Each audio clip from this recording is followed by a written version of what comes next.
Ismo stared at his workstation screen. His eyes burned. Another spreadsheet crawled by. Numbers swam in his vision. He hated spreadsheets and his job and this whole soulless corporation. The year was 2345. Flying cars zipped past his window, but Ismos felt stuck. He yearned for something more, something exciting, something to break the monotony.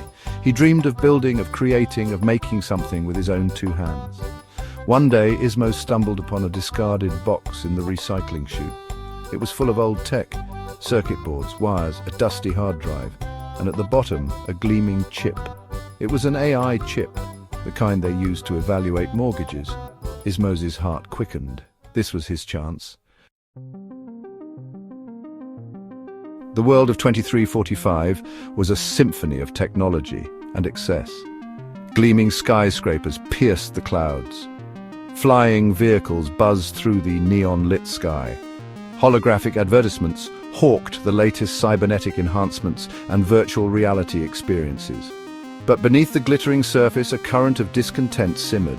The gap between the haves and have-nots had widened into a chasm. Megacorporations like the one Ismos worked for controlled every aspect of life. Individuality was suppressed, creativity was stifled. Ismos felt trapped in this gilded cage. His tiny apartment, his soul-crushing job, his entire existence felt predetermined. The discarded AI chip represented a glimmer of hope, a chance to reclaim his autonomy, to build something meaningful in a world obsessed with consumption.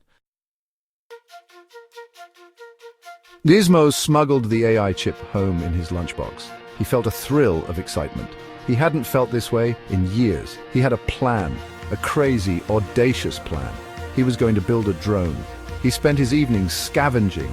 He raided the recycling bins on the 29th floor where the IT department dumped their outdated tech. He found more discarded hard drives, wires, even a broken Wi-Fi transmitter.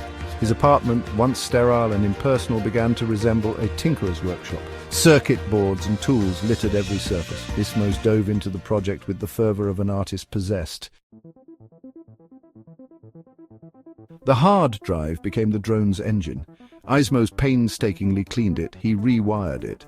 He even managed to overclock it, squeezing every last drop of processing power from its aging circuits. The AI chip was the key. He connected it to the hard drive. He used his old beat-up cell phone to communicate with the AI. He wrote code late into the night, his fingers flying across the tiny keyboard. He taught the AI to decrypt drone construction schematics he found online. It was a slow and arduous process, but Ismos relished every moment. He was learning, he was creating. He was finally free from the soul-crushing monotony of his day job. Section 5. The flying teapot takes shape. For the drone's body, Ismos found an antique teapot. Its gleaming chrome and sleek curves spoke to him. He carefully gutted it, removing the heating element and other unnecessary components. He fashioned wings from a broken mixer he found in the trash. For landing legs, he used 4 silver forks, carefully bent and shaped to provide stability. He wired the Wi-Fi transmitter to the AI chip. The drone, once just a jumble of scrap metal and discarded technology, was starting to take shape. Section 6. Taking flight, the maiden voyage. The night of the maiden voyage, Ismos stood on his balcony. The city sprawled beneath him, a sea of neon and steel. In his hands he held his creation, the flying teapot. He took a deep breath and activated the AI. The teapot hummed to life. The mixer blade wings whirred. Slowly, gracefully, the drone lifted off the ground. It hovered in the air, bathed in the light of the city. Ismos laughed. It was the most beautiful sound in the world. Section 7. Corporate espionage, one teacup at a time. Ismos' initial goal was simple escape, to soar above the suffocating grip of the corporation. But as he watched his creation navigate the city's airways, a new thought took root. He could use the flying teapot to expose the corporation's secrets, to fight back against the system that had kept him and countless others trapped in a cycle of drudgery. He began programming the drone for reconnaissance. He equipped it with miniature cameras and microphones, transforming it into a silent, invisible observer. The flying teapot became his eyes and ears, infiltrating high-security boardrooms and executive suites.